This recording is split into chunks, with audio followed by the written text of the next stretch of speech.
Guys, share ko lang Ito yung remote ng Midea na 1 horsepower full DC inverter aircon.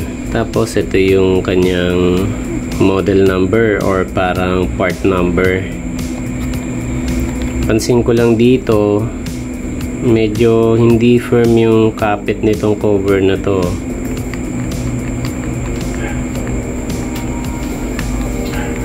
Anyway guys, ito nga palang remote na to ay may papansin nyo meron siya ritong butas.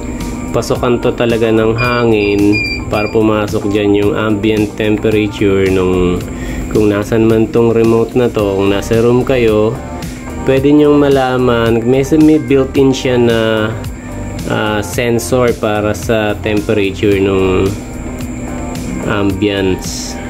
Pe-press nyo lang tong sense button ganyan para lumabas yung ambient temperature, pero syempre i-switch on nyo muna.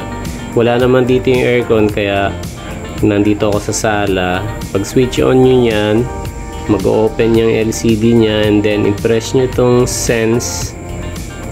Yan, lalabas dyan yung actual temperature nung lugar kung nasan man tong remote na to. So ngayon 31 degrees centigrade yung temperature, yung ambient temperature. So magandang feature din siya ng remote na to para malaman nyo yung ambient temperature na hindi nyo na kailangan bumili pa ng separate na device or gadget para malaman lang yung temperature ng room. Ayun lang guys. Tapos pwede nyo rin, huwag nyo kakalimutan naka-on lagi ito kasi hindi yan mag-o-off kapag sinet nyo yung sense nya.